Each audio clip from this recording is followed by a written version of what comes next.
This is lecture 20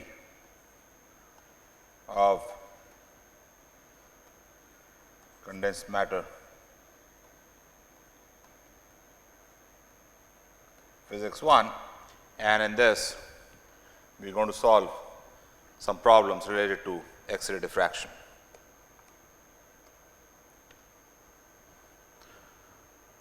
The first problem I solved is from Kittel.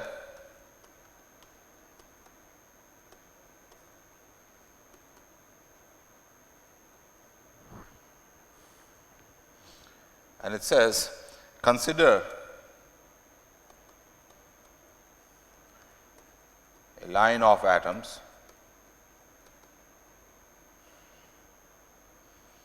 AB, AB, and so on, with the AB bond length A by 2. The form factors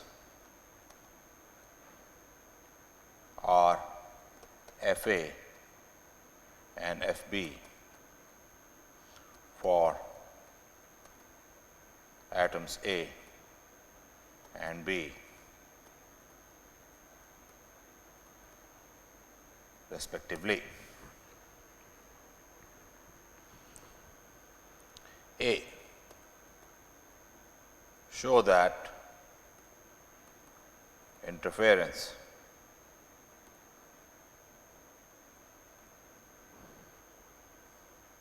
condition is n lambda equals a cosine of theta, where theta is the angle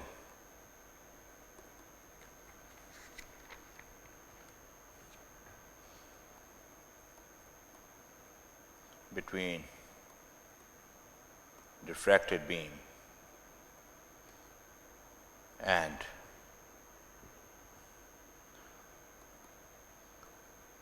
line of atoms. And here I should add that the incident beam is perpendicular to the line of atoms. And part B,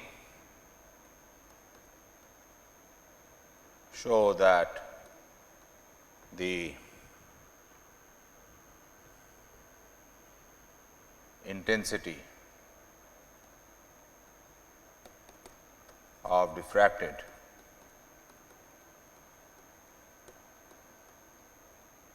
beam is proportional to Fa minus Fb mod square for n odd and Fa plus Fb mod square for n even. So, I am solving this problem. This is a simpler version of another problem I am going to solve later. So, what you are given in this is a line. So, let me make it A,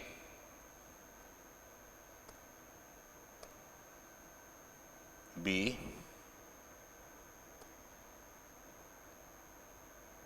A, B, and so on. Maybe I should make one more.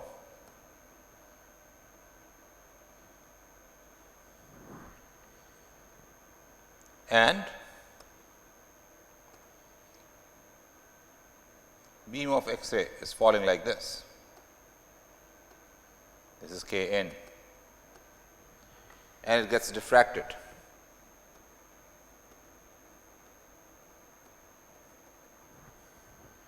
the angle that you are given is theta between the diffracted beam and the line of atoms. So, this is K out, and the condition then is to be proved. And you may think that we are taking the diffracted spots on a screen far away. So, let us make it in a simpler way in the next slide. So, here is this beam of A and B, A, B, let me make a few of them, A, B,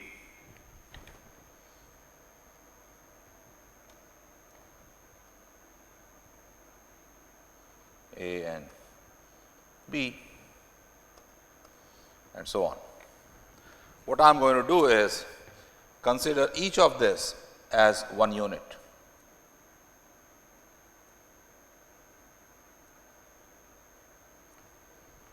Because they together, they are forming a diffraction unit with the two atoms A and B. So, red one is A and green one is B. And then the waves coming out from here interfere. The distance between each unit is A,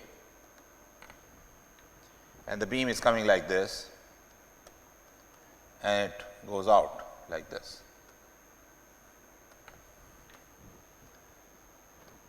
If you recall from what we did in diffraction, what you learned in diffraction of light or interference of light, or Young's double slit experiment, the phase difference between two consecutive beams is right here, this one. This is the path difference, this gives phase difference.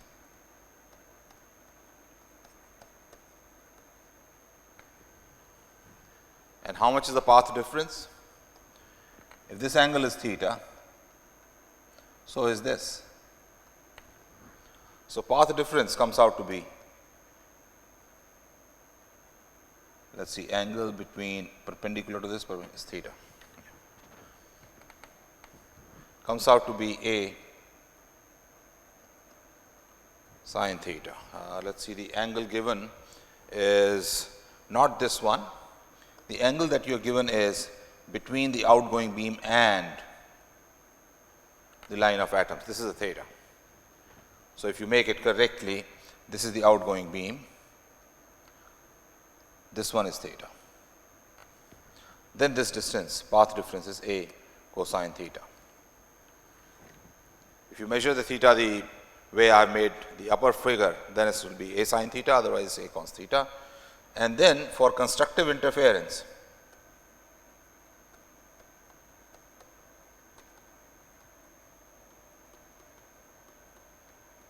I should have A cosine of theta, with theta being measured as said in the book, should be equal to n lambda. Now, you may wonder why is it differing from Bragg's condition. So, recall that phase difference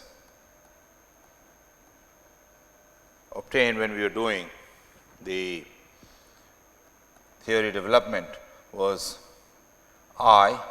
K in dot R minus K out dot R. This is ith R. Now, in this case, these are the lattice points, if you like, and this is K. So, K in dot R is 0. There is no path difference between two consecutive scattering centers for K in. So, that component becomes 0. So, the only phase difference comes from here, which is what we have calculated to be A cosine of theta. You may also wonder what is happening to the waves which are scattered from A and B separately, right. So, let us answer that question. what is happening to waves scattered from A and B individually.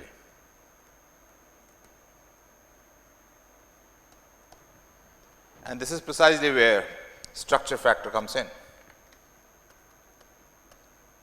Structure factor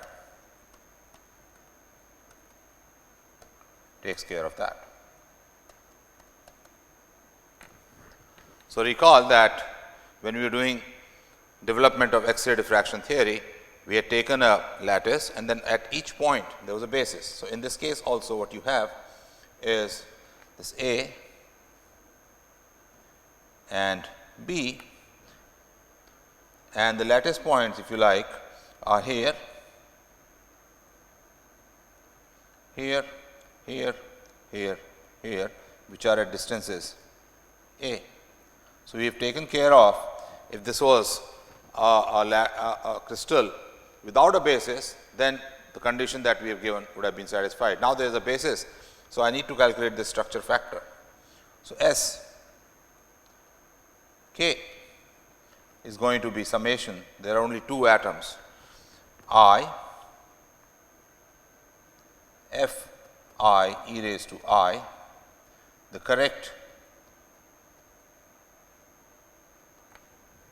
G for the diffraction. So, that G we have taken care, it has to be such that A cosine theta equals n lambda, and this is going to be, if I take the position in each of this basis, position of A to be at 0 and position of B is at A by 2, this is going to be equal to F A plus F B e raised to I G dot, that vector is A by 2. And what is G? G is reciprocal space vector, and in 1D here G is going to be equal to 2 pi by A times in the same direction. Let us say that direction is Z, the direction of the beam, the atom line. Then Sk is going to be, K means G, Fa plus Fb e raised to I pi A. That is your answer. This is not a vector.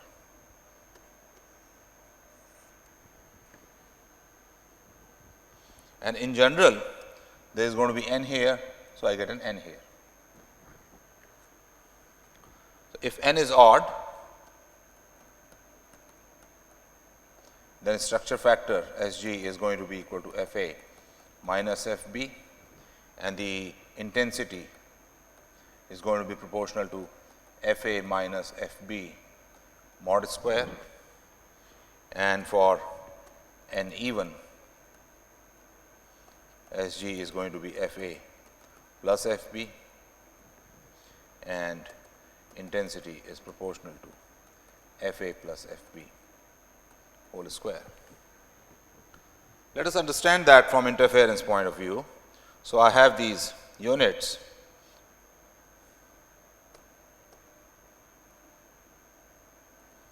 and inside there is this B. Interference will take place between X-ray coming from each of this. So, earlier when we derived the interference condition, we considered only these alternate lines, and the structure factor is taking care of interference between adjacent lines. So, this is A by 2. For n even, the path difference between adjacent lines or the X-rays scattered from A and B is going to be integer multiple of lambda. So, you get constructive interference. the two amplitudes add and you get Fa plus Fb, and for the odd ones they cancel. So that's the interpretation. Problem number 2.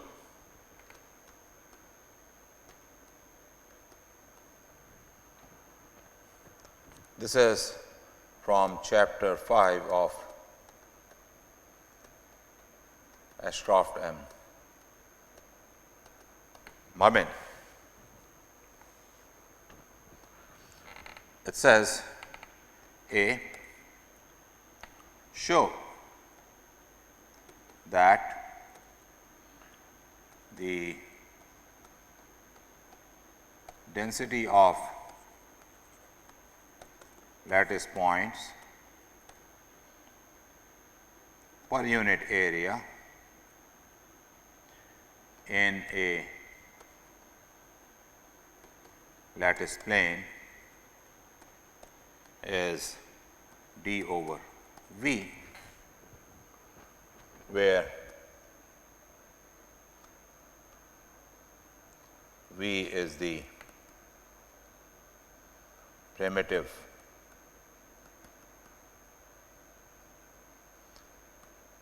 cell volume and d is the distance between two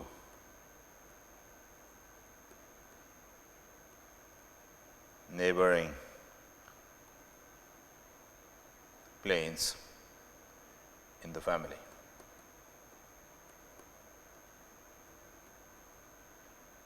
To which the set plane belongs. So, let me solve this first.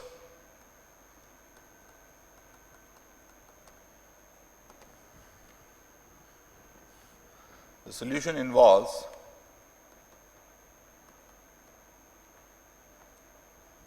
the concept of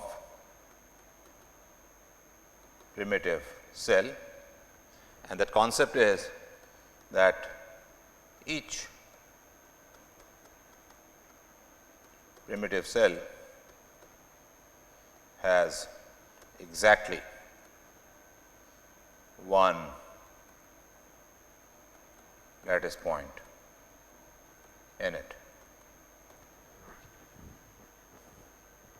So, in volume V of primitive lattice cell, there is one lattice point.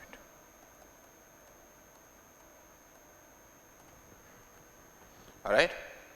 Now, we are looking at these different planes. Let me, for completeness, make one particular plane.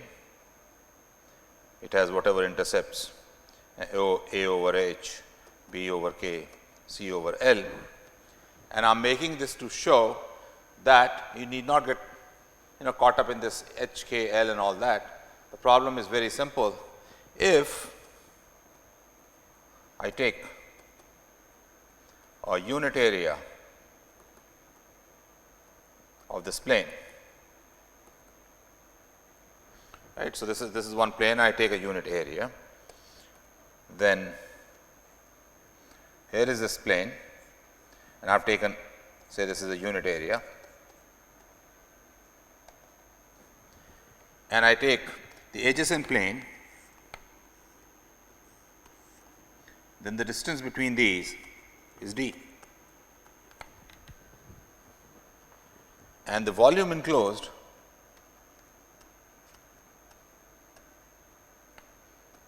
is equal to unit area times d. So, the number of points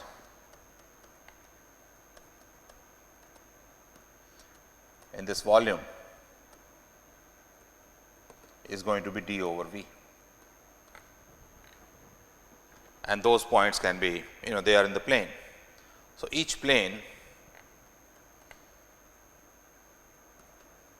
therefore has d over v lattice points per unit area. You may wonder that there are these points out here and there are the points on the lower plane also, but then they are divided between the two volumes. So, each point gives half. So, either I can consider all the points in one plane or share them equally, the final answer would come out to be the same. Now, part B of the problem says, show that the density of lattice points per unit area is maximum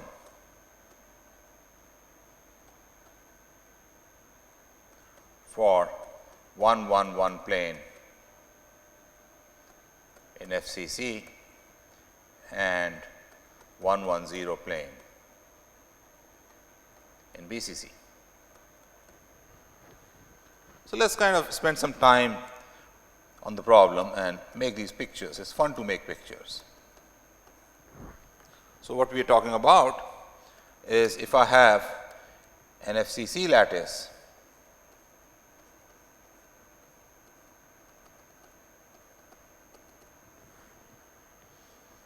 let me just make these points, some of the points here.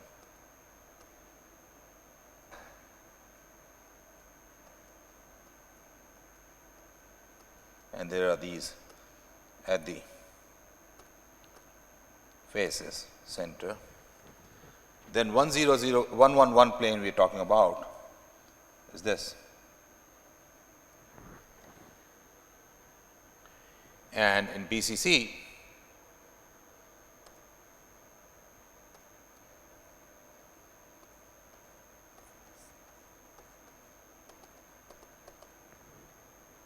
the plane we are talking about is this, that these have maximum density.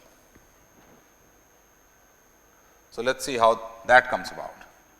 Keep in mind that along 111 direction, this is close packed structure.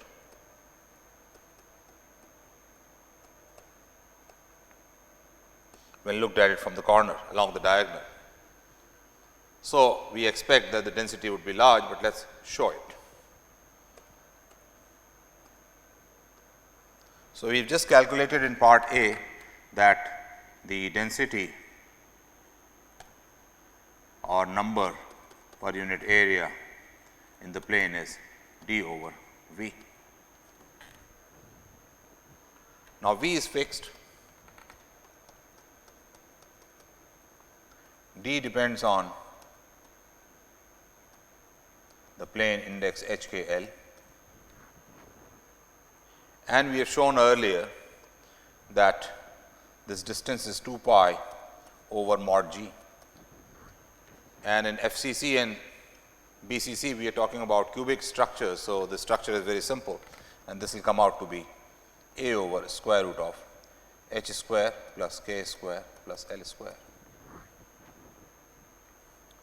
So, the density of particles per unit area is equal to A over V, which is a fixed number, 1 over square root of h square plus k square plus L square. For this to be largest, this should be as small as possible.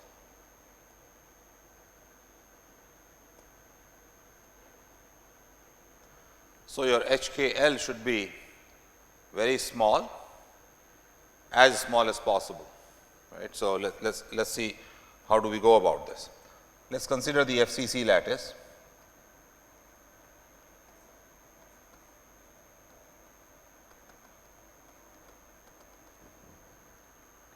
One may feel that maybe these planes, the 1 0 0 or 0 1 0 or 0 0 1 planes. For them H is smallest. So, they may have large density. But if you look at it carefully, in an FCC lattice, there is also this plane parallel to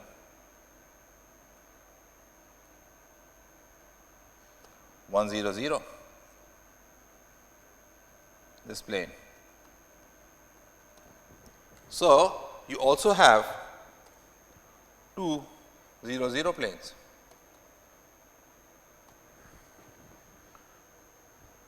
I mean this exists. So, the family of plane of 1 0 0 actually are 2 0 0 planes, and for them h square plus k square plus l square is 4. On the other hand, if I take h k l to be 1 1 1, then h square plus k square plus l square is equal to 3, which is less than h square plus k square plus l square for 2 0 0. And remember, I want to have h k l as small as possible. So, h k l individually should be very small, and then this sum should be very small. So, this seems to be the smallest number that I can have. You can say now, just for the sake of argument, what about h k l equals 1 1 0? Let us have a look at that, because in this case h square plus k square plus l square is 2, which is smaller than 3. So, if I make this FCC lattice,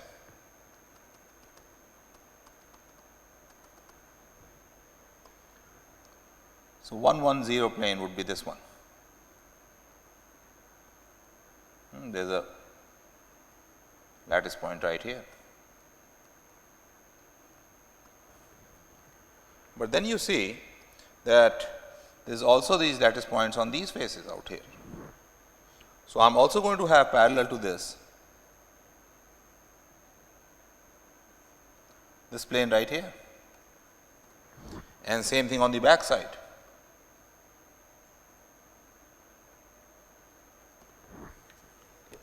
So, 1 1 0 is also 2 2 0, and therefore, this is actually the plane, the family of planes. Then h square plus k square plus l square is equal to 8. So, there also h square plus k square plus l square becomes very large. Therefore, the smallest possible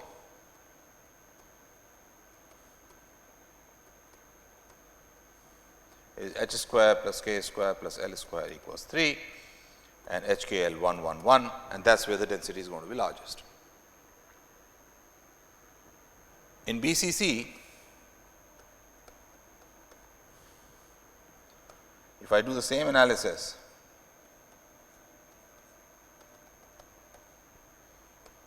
if I take 1 0 0 plane,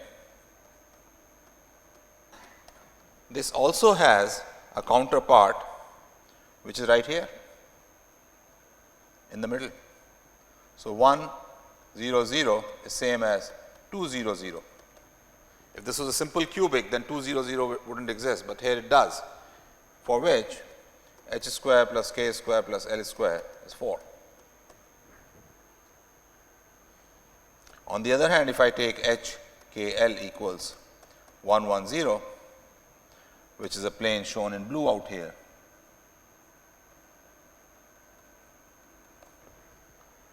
then h square plus k square plus l square is only 2, and that is small. So, this would have the largest density, because D would be largest for this. A general rule here would be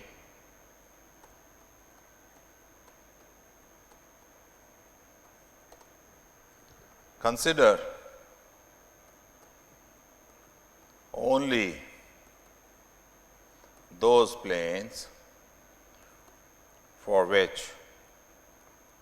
the structure factor is not equal to 0. Because if the structure factor comes out to be 0, then you know there is a plane in between that gives you destructive interference. So, if you consider only those, then you can get the answer very easily.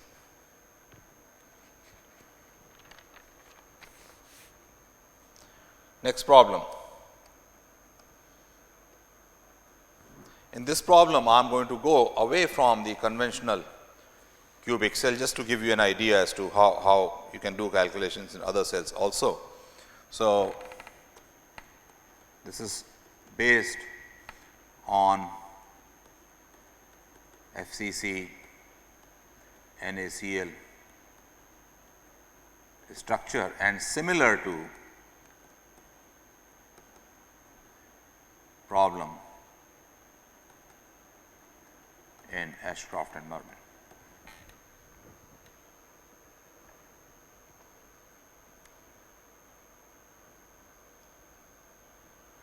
So, first is show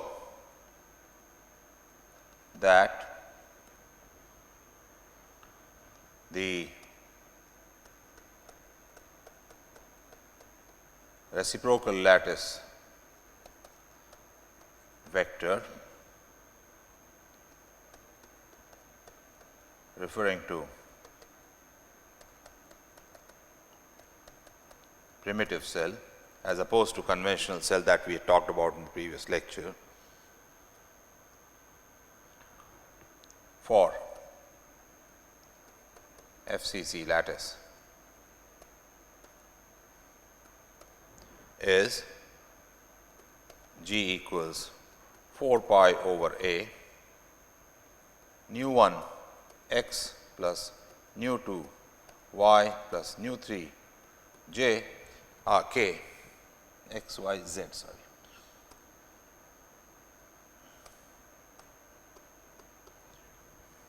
Where nu 1, nu 2, nu 3 are not necessarily integers, what they are is, so nu j is equal to 1/2 some integer n 1 plus some integer n 2 plus some integer n 3 minus n j,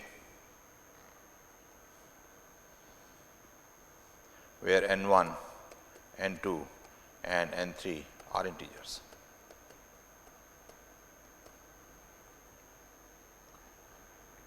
So, let us do that, and A is the obviously size of the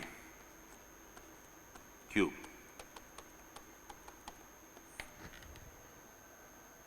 So, I have this FCC lattice. You see, whenever I solve a problem, I make a figure. So, I would like you to also get used to making figures. It helps you visualize things, particularly when you are dealing with these 3D objects. And then you have these middle of the faces.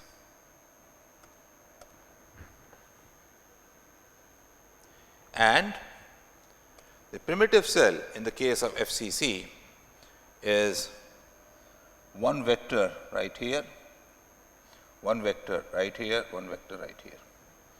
Well, let me take this direction to be x, this direction to be y, and the direction to the top is z. Then the primitive vectors, primitive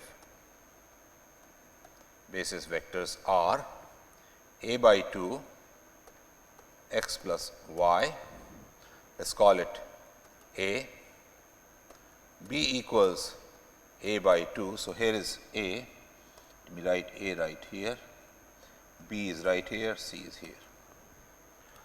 B is a by 2 y plus z, and c is a by 2 x plus z.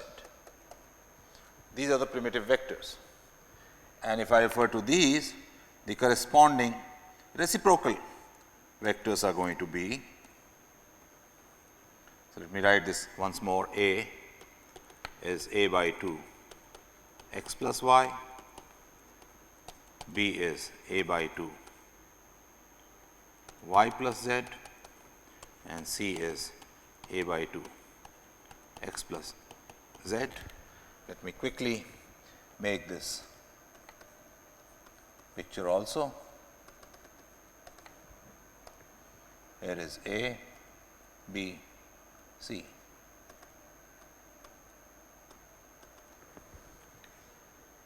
Then the reciprocal space vector A1 is going to be 2 pi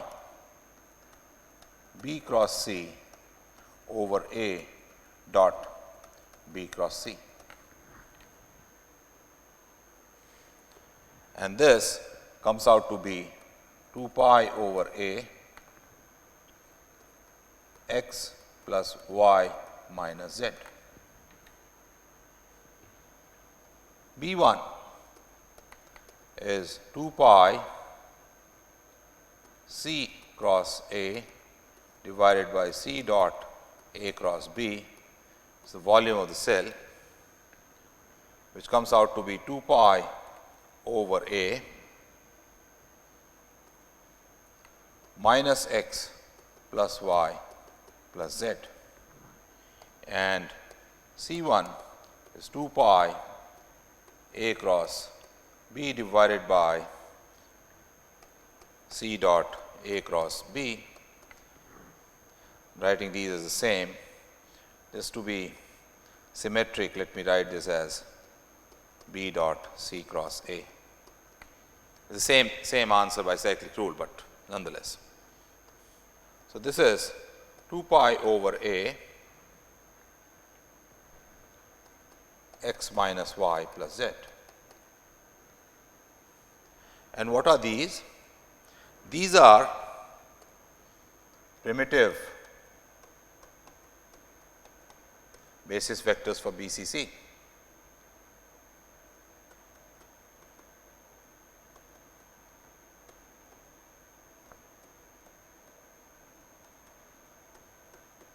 So, this I have been saying, and also in your reading you must have seen that the reciprocal lattice for FCC is BCC. So, once I have gotten these, then writing G is very easy. The reciprocal space vector is going to be equal to some integer n1 A1 plus n2 B2 plus n3 or B1 n3 C1. Substitute this in, you get 2 pi over A n1 x plus n1 y plus n1 z, this will be minus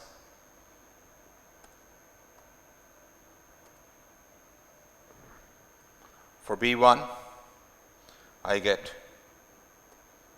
minus n2 x plus n2 y plus n3 n2 z, and for C I get plus n3 x plus n3 y, this is minus n3 y plus n3 z.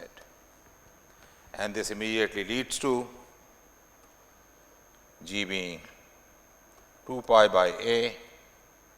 Inside I get n1 plus n3 minus n2 x, and so on. There is a factor of 2, and this gives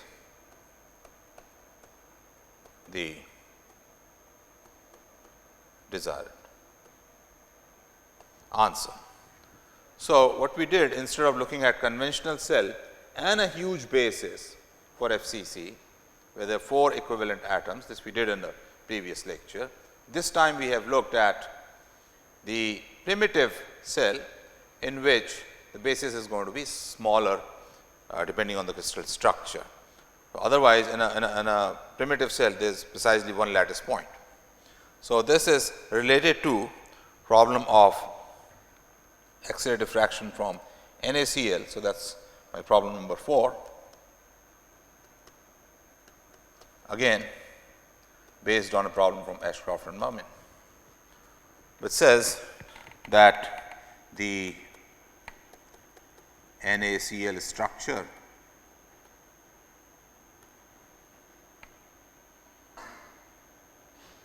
is an FCC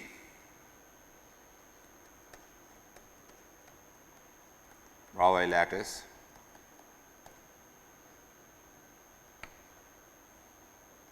of cube of side A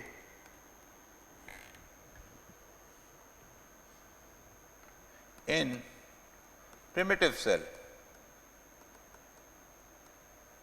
So, in primitive cell there will be precisely one lattice point. In primitive cell, the basis is Na plus at 0, 0, 0 and Cl minus at A by 2x. There are only two atoms because there is one lattice point. So, there are only two atoms in this primitive cell, Na and Cl. If the atomic form factors for Na plus and Cl minus are F plus and F minus, respectively, then show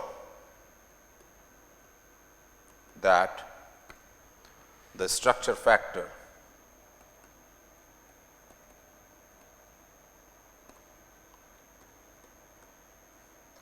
Sg is equal to F plus F minus for nu j.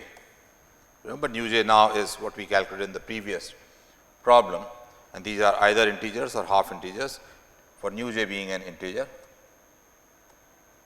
and Sg is equal to F plus minus F minus for nu j being a half integer.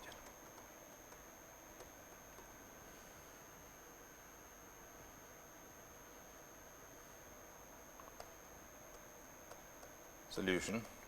Now, referring to this primitive cell, we have found that G is equal to 4 pi by A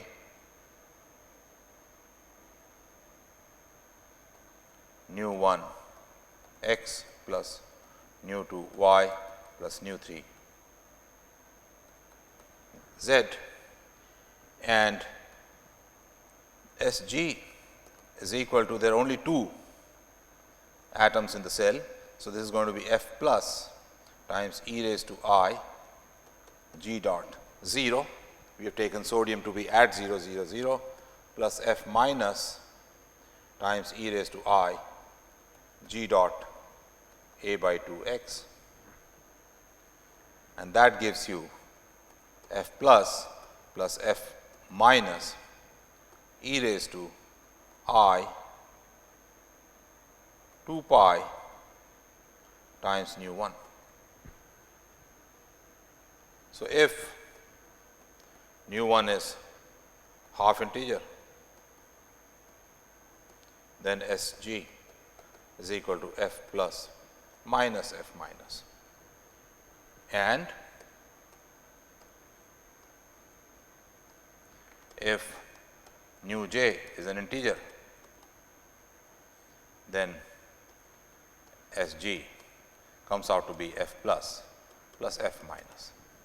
So, you see again this basis determines how the interface is going to take place and which intensities are going to be large, which are going to be small. If F plus, if you have nu which is an integer, then the two form factors add and the amplitude is going to be large, intensity is going to be large. If nu j is half an integer, then the form factors are going to subtract, and then what would happen is that the intensity would be very small. Let me ask you a question here. Why does Sg vanish for f plus equals f minus and nu 1 being half integer. Explain in terms of interference slash path difference between rays coming from Na plus and Cl minus after scattering from them. So, develop this picture in your mind. So, now I have solved 4 problems which kind of use concepts that we developed in the previous lecture and the lecture before that, and I want to give you a final comment on whatever we have done on X-ray diffraction, and that is we have developed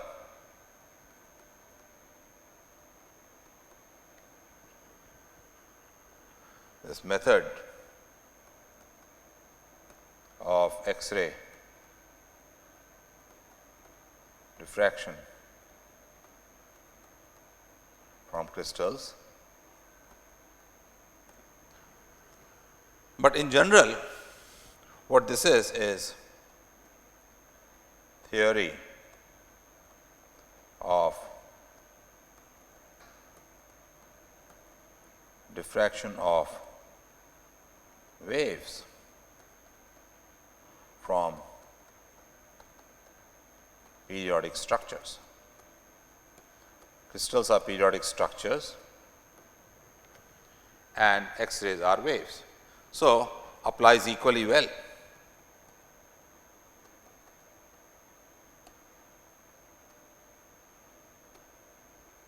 to de Broglie waves.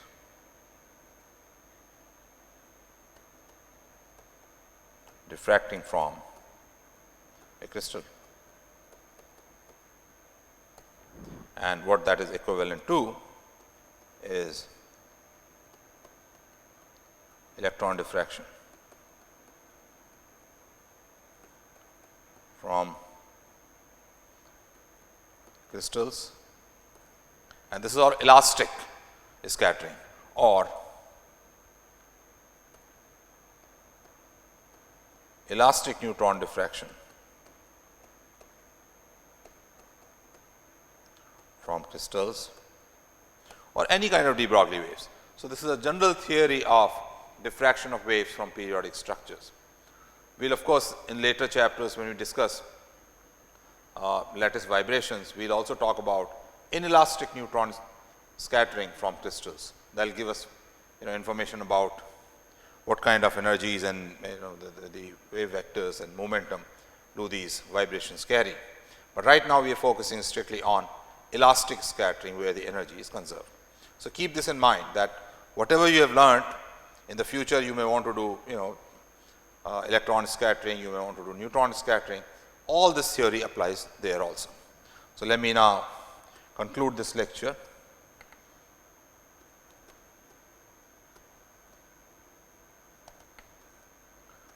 Some problems